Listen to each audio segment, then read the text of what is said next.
जी, बिस्मिल्लाहिर्रहमानिर्रहीम। Dear students, आज का जो हमारा टॉपिक है Android mobile and application development में, एंड्रॉयड डेवलपमेंट में, वो है एनाटॉमी ऑफ एंड्रॉयड एप्लीकेशन। तो एनाटॉमी जैसा कि आपको मैंने पहले भी बताया था कि जिस तरह से ह्यूमन बॉडी होती है उसके डिफरेंट पार्ट्स होते हैं, बॉडी पार्ट्स, तो इसी तरह से किसी भी ऑब्जेक्ट, किसी भी आप भी बड़े ऑब्जेक्ट के, बड़ी चीज़ के छोटे छोटे पार्ट्स को अगर डिस्कस कहें तो वो उसकी एनाटॉमी कहलाएगी। तो इसी तरह से हमने देखना है कि एंड्रॉयड ऐप की एनाटॉमी क्या है, एंड्रॉयड ऐप में इंपॉर्टेंट उसके जो बिल्डिंग ब्लॉक्स हैं वो क्या क्या हैं। ठीक है, तो बिल्डिंग ब्लॉक्स फर्दर डिस्कस करने से पहले सबसे पहले आपको ये बता दूं कि एंड्रॉयड ऐप में एक मैनिफेस्ट फाइल होती है। ये इसका बड़ा अहम रोल है, इसको देखते हैं ये क्या है, क्योंकि ये भी इसके बिल्डिंग ब्लॉक्स में शामिल है। Before the Android system can start an app component, तो एंड्रॉयड ऐप और उसके कंपोनेंट स्टार्ट करने से पहले क्या होता है जी, the system must now the component exist by reading the apps manifest file. ठीक है, तो कोई भी कंपोनेंट स्टार्ट करने से पहले एंड्रॉयड ये चेक करता है कि उसका ये कंपोनेंट वो मैनिफेस्ट फाइल में रजिस्टर्ड भी है कि नहीं। ठीक है, एंड्रॉयड मैनिफेस्ट डॉट एक्सएमएल के नाम से ये फ़ाइल होती है। तो अभी नेक्स्ट लेक्चर में हम इसको प्रैक्टिकली देखेंगे भी, ये कहाँ पर एग्जिस्ट कर रही होती है और इसको हम रीड आउट भी करेंगे।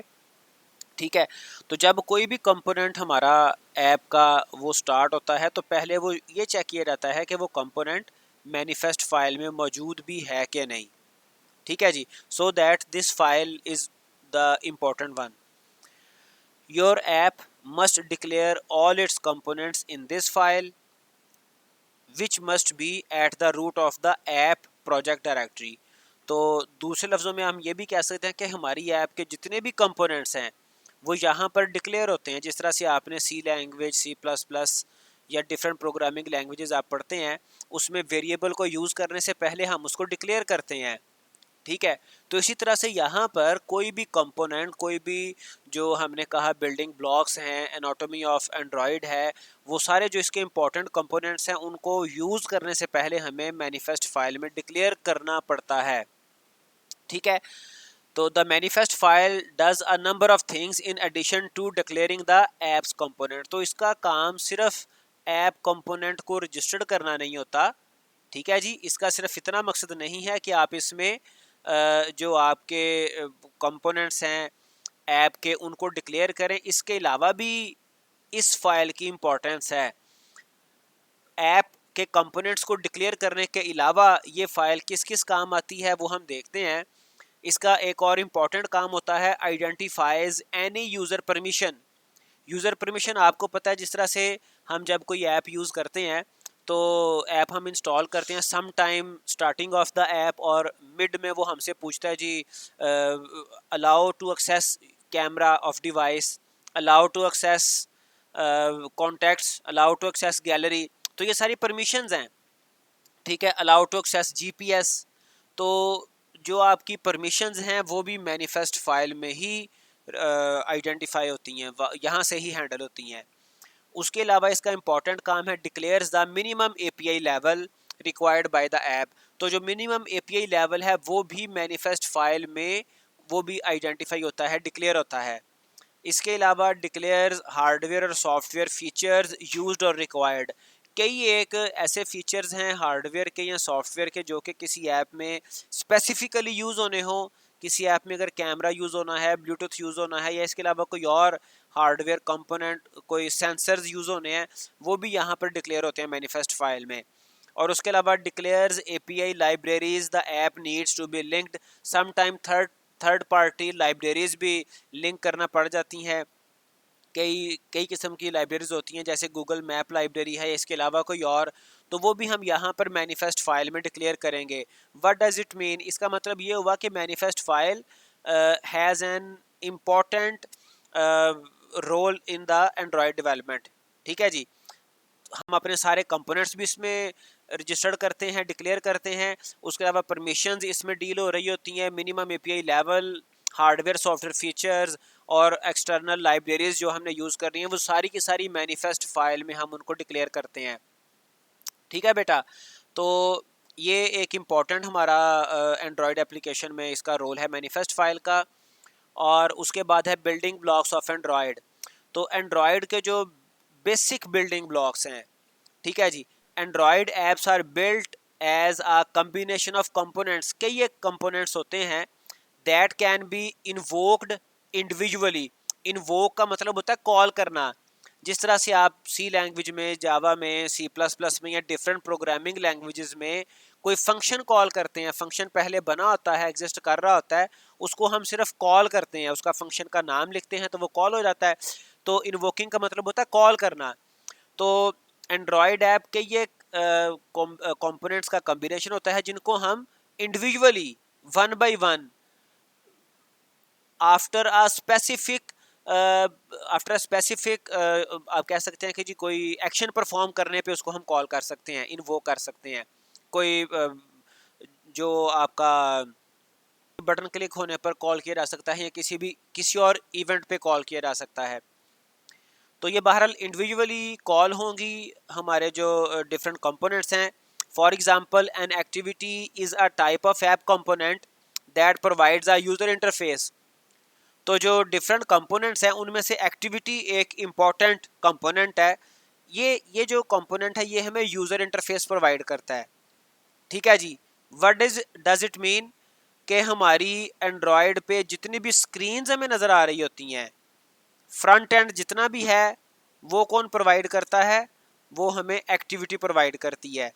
लास्ट टाइम जब हमने अपनी फर्स्ट ऐप पहला प्रोजेक्ट बनाया था, फर्स्ट ऐप हमने बनाई थी, तो उसमें आपको याद होगा कि हमने एक एक्टिविटी के साथ प्रोजेक्ट को स्टार्ट किया था, एम्प्टी एक्टिविटी के साथ।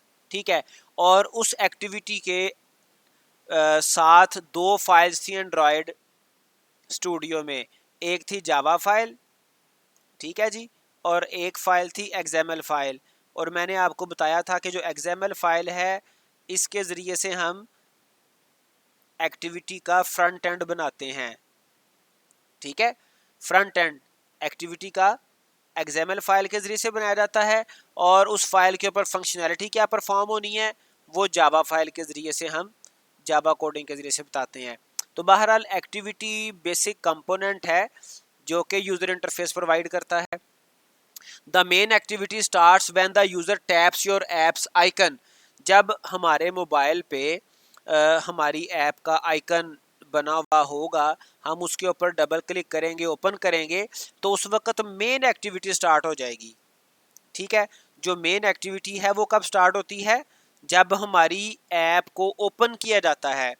ठीक है, अब यहाँ से आप बात को समझ लें कि जब हमने अपनी ऐप को ओपन किया, क्लिक किया इसके ऊपर, तो उसके उस वक्त हमारी मेन एक्टिविटी स्टार्ट होगी। और उसके बाद मेन एक्टिविटी स्टार्ट होने के बाद हमारे पास कुछ ना कुछ फंक्शंस होंगे, फीचर्स होंगे, कोई मैकेनिज़्म होगा, हम डिफरेंट कंपोनेंट्स को इंडिविजुअली इन्वोक कर सकते हैं।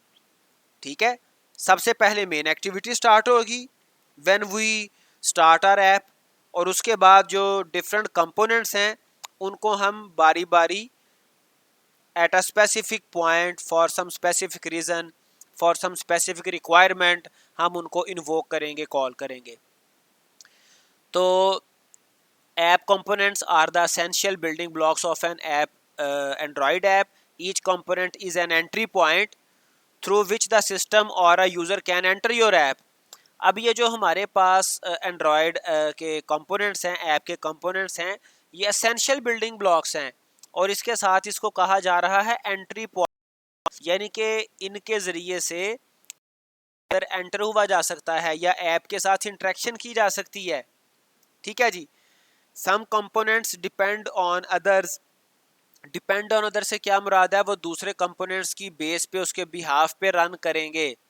अब ये कंपोनेंट्स कौन कौन से हैं, 4 इंपॉर्टेंट कंपोनेंट्स हैं। एक है एक्टिविटीज़, सर्विसेज हैं, ब्रॉडकास्ट रिसीवर हैं और कंटेंट प्रोवाइडर हैं।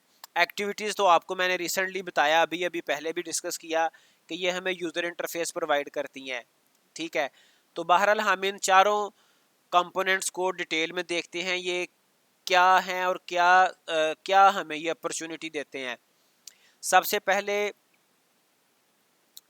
हम ये देखते हैं, सर ये अगर हमारी एक बिल्डिंग है उसके 4 गेट हैं, तो ये चारों गेट्स को हम एंट्री पॉइंट बोलेंगे ना।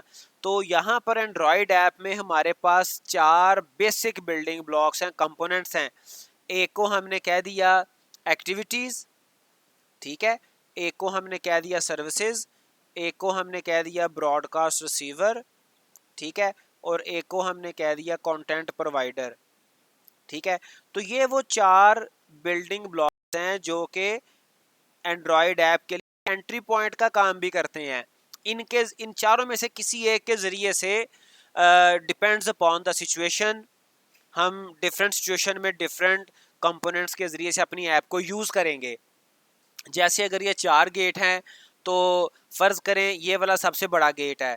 अगर अगर घर के अंदर, बिल्डिंग के अंदर कोई ट्रक टाइप की गाड़ी, या कोई फ़र्ज़ करें ये बड़ी बिल्डिंग है, कोई फ़र्ज़ आप यूँ कह लें कि ये कोई कॉलेज है, तो कॉलेज के अंदर किसी भी किस्म का सामान एंटर होना है, करवाना है, मैं मिसाल दे रहा हूँ, तो वो किसी ट्रक के ज़रिए से अगर आना है तो ये सबसे बड़ा गेट है ट्रक्स वगैरह के लिए, बसेस वगैरह के लिए।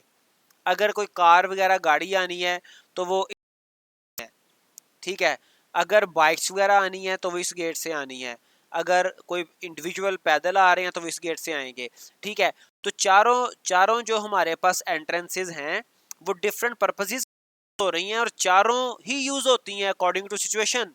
अगर ट्रक आएगा तो वो इस बड़े गेट से आएगा, ठीक है, अगर कारें वगैरह आनी है तो वो इस गेट से आनी है, अगर बाइक्स आनी हैं तो इस गेट से आनी है, अगर इंडिविजुअल्स आने हैं, पर्सनस आने तो वो इस गेट से आने हैं, ठीक है।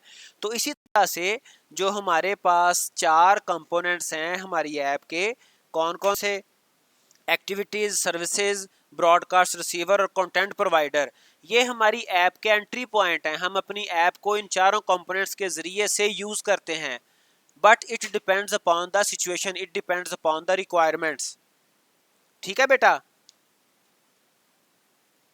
चलें अब आगे चलते हैं, इनको थोड़ा सा हम चारों टाइप्स को, चारों कंपोनेंट्स को देखते हैं। तो each type serves a distinct purpose, हर एक जो हमारे पास कंपोनेंट है उसका एक ख़ास मकसद है, ठीक है। जिस तरह से मैंने आपको एक बिल्डिंग और उसके 4 गेट्स, चारों गेट्स का ख़ास मकसद है, ठीक है। एक मकसद को, एक पर्पस को दूसरा दूसरा जो एंट्री पॉइंट है वो फुलफिल नहीं कर सकता। अगर अगर ट्रक एंटर होना है बिल्डिंग में, तो ये वाला जो गेट है जो पर्सन्स, ह्यूमंस के लिए था, ये वाला कंपोनेंट कितना ही अहम क्यों ना हो, ये ट्रक्स को यहाँ से एंट्री नहीं दे सकता, ठीक है। तो हर कंपोनेंट का अपना एक पर्पस है।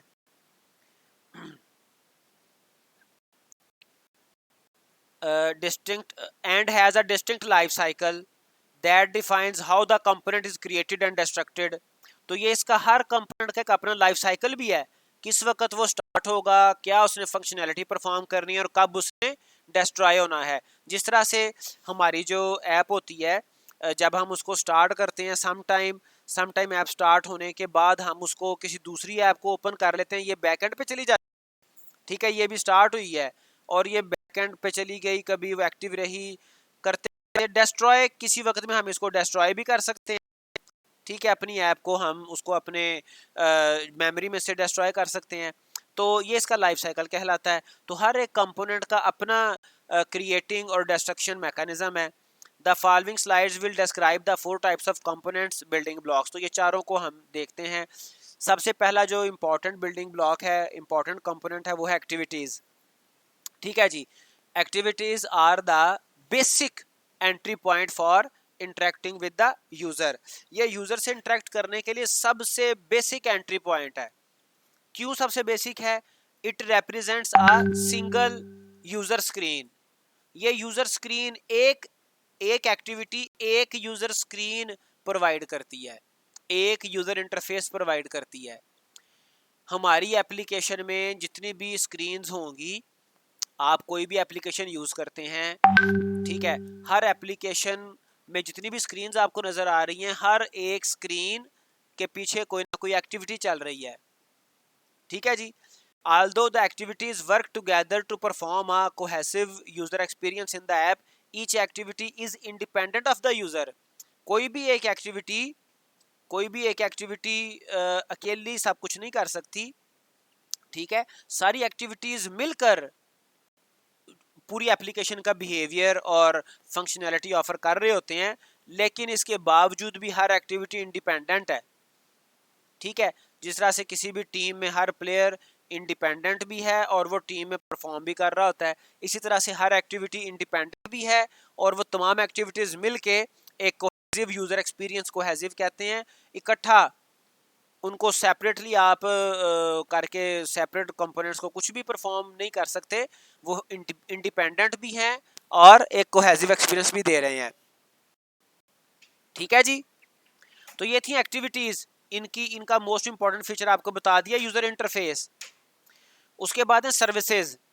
सर्विसेज जैसा कि इसके नाम से जाहिर है, ये कोई ना कोई एप्लीकेशन में सर्विस प्रोवाइड करेंगी किसी भी किस्म की, ठीक है।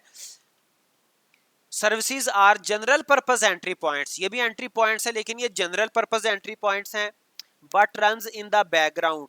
और ये ऐसी एक्टिविटीज़ हैं, ये ऐसे एंट्री पॉइंट हैं जो कि फ्रंट एंड पे नज़र भी नहीं आते और ये बैक एंड पे रन होते हैं, ठीक है।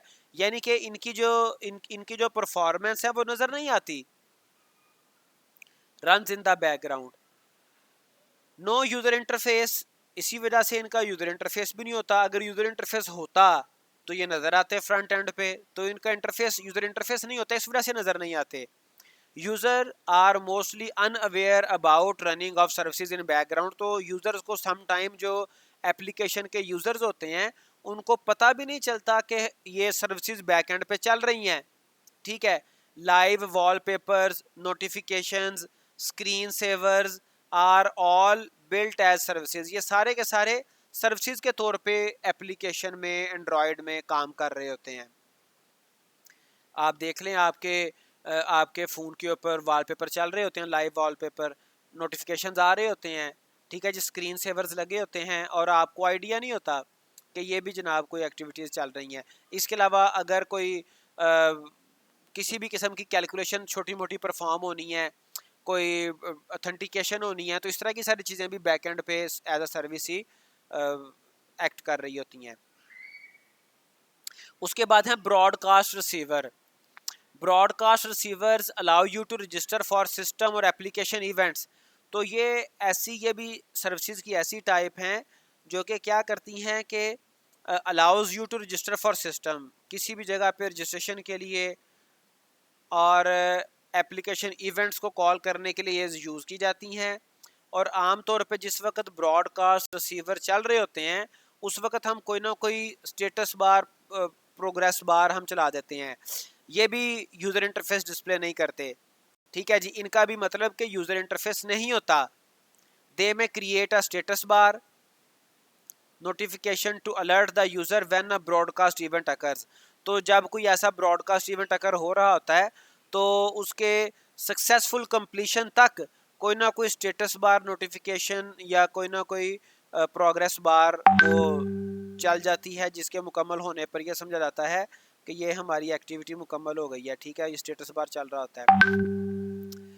उसके बाद है कंटेंट प्रोवाइडर। कंटेंट कहते हैं डाटा को, ठीक है जी। कंटेंट प्रोवाइडर से क्या मुराद है कि हमारे पास बैक एंड में कोई डाटाबेस है, वहाँ से डाटाबेस का ये सैम्पल आमतौर पे ग्राफिकली डाटाबेस को इस सैम्पल से रिप्रेजेंट किया जाता है कि बैक एंड पे डाटाबेस है, उसमें से कोई कंटेंट लेके आना है यूज़र इंटरफेस पे। डेफिनेटली यूज़र इंटरफेस जो है आपकी एक्टिविटी, ठीक है, उसके ऊपर कंटेंट अगर बैक एंड से डाटाबेस से आना है तो ये कंटेंट प्रोवाइडर हमारे पास इंपॉर्टेंट कंपोनेंट है ऐप जो के रोल प्ले करता है। Content providers manage app data that you can store in the file system. हम डाटा, एंड्रॉयड ऐप का डाटा कई तरह से सेव कर सकते हैं, फाइल्स में सेव कर सकते हैं, एसक्यूएलआई डाटाबेस में सेव कर सकते हैं, फायरबेस पे सेव कर सकते हैं, वेब पे सेव कर सकते हैं और any other storage location that your app can access, या कोई ऐसी स्टोरेज लोकेशन जो कि आपकी ऐप एक्सेस कर सके, ठीक है। तो हम जितनी भी जगहों पे डाटा सेव कर सकते हैं, अगर वहाँ से हम डाटा अपने ऐप पर, अपने यूज़र इंटरफेस पे, अपनी एक्टिविटी पे शो करवाना चाह रहे हैं, so that we have to use content provider. ठीक है। अब इन तमाम जो हमारे पास कंपोनेंट्स हैं, इनको हम एक्टिवेट कैसे करेंगे?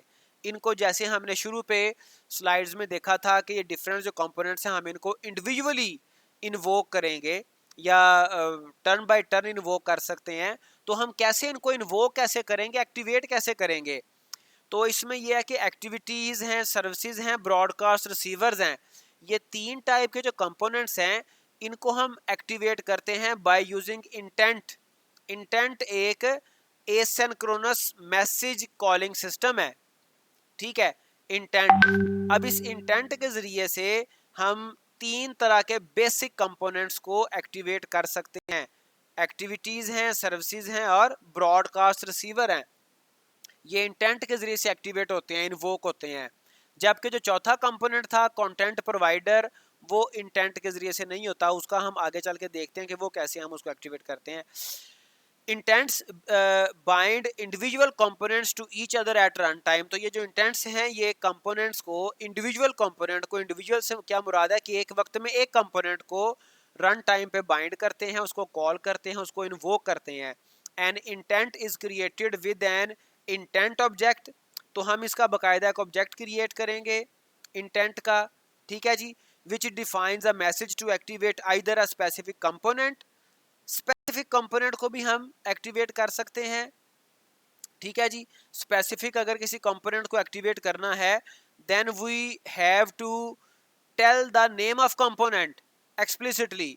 हमने फलां कंपोनेंट को एक्टिवेट करना है, that is called explicit intent. अगर हम किसी इंटेंट का, किसी कंपोनेंट का, सॉरी, किसी एक्टिविटी का, किसी कंपोनेंट का नाम बता दें, ठीक है जी, एक्सप्लिसिटली, तो ये स्पेसिफिक कंपोनेंट को कॉल करने का मैकेनिज्म होगा और ये कहलाएगा एक्सप्लिसिट इंटेंट। और अगर हम किसी स्पेसिफिक कंपोनेंट का नाम ना बताएं, जिस तरह से अक्सर आपने देखा होगा कि आपने कोई ऐप, कोई आपने फाइल ओपन करनी है, इमेज फाइल है, ठीक है जी, पीडीएफ टाइप की फाइल है, कोई और कंटेंट आपने ओपन करना है, किसी भी किस्म की फाइल ओपन करनी है, तो उसमें टारगेट एप्लीकेशन नहीं बताई हुई, तो वो आपको ऑप्शन दे देगा कि जी ये मेरे पास डिफरेंट ऑप्शंस हैं, आप अपनी ये फाइल किस ऐप के साथ ओपन करना चाह रहे हैं। ठीक है जी। तो ये हमारे पास स्पेसिफिक कंपोनेंट नहीं होगा, बल्कि ये इम्प्लिसिटली देखेगा, इम्प्लिसिटली गेट करेगा, वो फेच करके लाएगा किस कंपोनेंट के साथ इसको ओपन करना है। तो ये हमारे पास जो इंटेंट्स हैं, वो एक्टिविटीज़, सर्विसेज और ब्रॉडकास्ट रिसीवर को एक्टिवेट करने के लिए इंटेंट यूज़ किए जाते हैं। और उसके अलावा जो कंटेंट प्रोवाइडर्स हैं, वो इंटेंट के साथ एक्टिवेट नहीं होते। ठीक है जी। Rather they are activated when targeted by a request from a content resolver. तो जो कंटेंट प्रोवाइडर है, या कंटेंट रिजॉल्वर के जरिए से इनकी रिक्वेस्ट की जाती है। The content resolver handles all direct transactions with the content provider so that the component that is performing transaction with the provider doesn't need to and instead calls methods on the content resolver। तो ये जो content resolver है, ये direct जितनी भी हमारी transactions होनी है डाटा के ऊपर, आमतौर पे 4 हो सकती हैं। हम डाटाबेस में डाटा को ऐड कर सकते हैं, नया डाटा जो है वो स्टोर करवा सकते हैं, डाटा को रिट्रीव करवा सकते हैं, डिलीट कर सकते हैं, डाटा को अपडेट कर सकते हैं। तो ये सारे जो ट्रांजैक्शंस होंगे डाटा के, इनको हम ट्रांजैक्शंस बोलते हैं। ठीक है जी। तो सारी जो ट्रांजैक्शंस हैं, वो कंटेंट रिजॉल्वर के ज़रिए से हमारे कंटेंट प्रोवाइडर के ऊपर, कंटेंट प्रोवाइडर आपको बता दिया, हमारे पास हम फाइल में अपने डाटा को सेव कर सकते हैं। ठीक है जी। लोकल फाइल पे सेव किया जा सकता है, उसके अलावा एसक्यूएलाइट पे सेव किया जा सकता है, उसके अलावा फायर बेस पे, वेब के ऊपर, ठीक है जी, या फिर किसी ऐसी जगह पे से डाटा इजीली एक्सेस किया जा सके जहां से हमारी ऐप डाटा एक्सेस कर सके। तो जो हमारे पास कंटेंट प्रोवाइडर है, उसको एक्टिवेट करने के लिए, उसको यूज़ करने के लिए कंटेंट रिजॉल्वर यूज़ किया जाता है, जबकि एक्टिविटीज़ और सर्विसेज और ब्रॉडकास्ट रिसीवर के लिए हम इंटेंट को यूज़ करते हैं।